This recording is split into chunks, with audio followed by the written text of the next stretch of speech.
Radhe Radhe friends, आप सभी को होली की बहुत बहुत शुभकामनाएं। तो फ्रेंड्स, आज की इस वीडियो में हम बात करेंगे कि होली पूजा में हमें क्या क्या बेसिक सामग्री की ज़रूरत होती है और हम क्या क्या पूजा सामग्री अपनी थाली में सजा कर ले जाते हैं। तो फ्रेंड्स, होली का पूजन 2 समय किया जाता है। पहला सुबह के समय जब महिलाएं अपने बच्चों की रक्षा के लिए व्रत करती हैं और पूजा करती हैं, और दूसरा पूजन शाम के समय होलिका दहन के समय होता है, जब जेंट्स लोग पूजा करते हैं और होलिका दहन किया जाता है। होलिका पूजन के लिए जाते समय जो थाली सजाई जाती है उसमें जो भी सामग्री होती है उसके बारे में हम बात कर रहे हैं। सबसे पहले हमें एक थाली लेनी है। थाली थोड़ी बड़ी सी लेनी है क्योंकि इसमें बहुत ज़्यादा सामग्री रखनी होती है।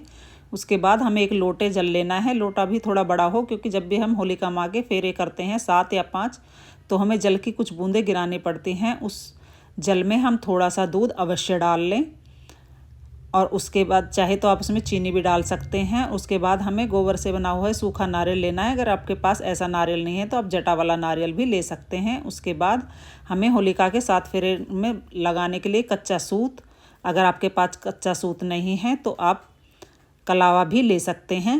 और सबसे मुख्य होता है होलिका पूजन में आटा और गुड़, क्योंकि इस दिन होलिका माँ को आटे और गुड़ का ही भोग लगता है। आप चाहे किसी किसी के यहाँ पूड़े का भी भोग लगता है, आप चाहें तो बतासे का भोग भी लगा सकते हैं।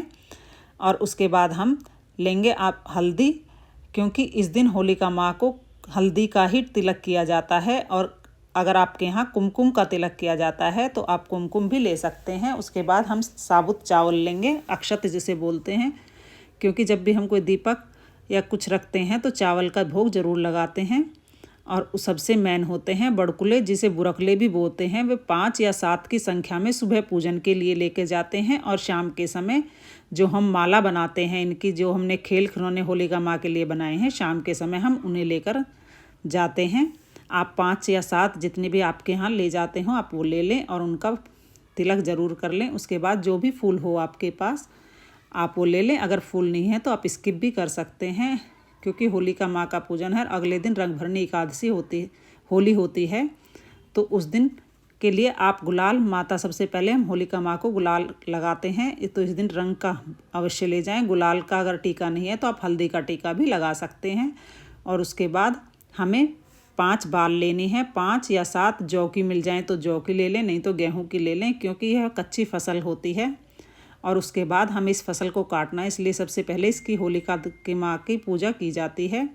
और उसके बाद धूप दीप के लिए आप जो भी सामग्री हो आप वो ले लें। 1 या 2 रुपये का सिक्का दक्षिणा के लिए ले लें, क्योंकि जो वहाँ पे माताएं बैठी होती हैं जिनको हम आटा और गुड़दान करते हैं उनको दक्षिणा अवश्य दें। और उसके बाद रंग ले लें।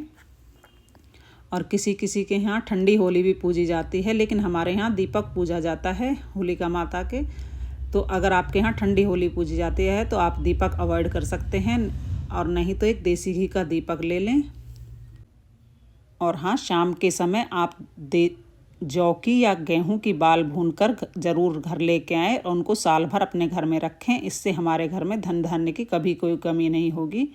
और इस तरह 5 बाल आप सुबह में पूजा कर दें और 5-6 बाल आप शाम को ज़रूर भूनकर होलिका माता से लेकर आएँ।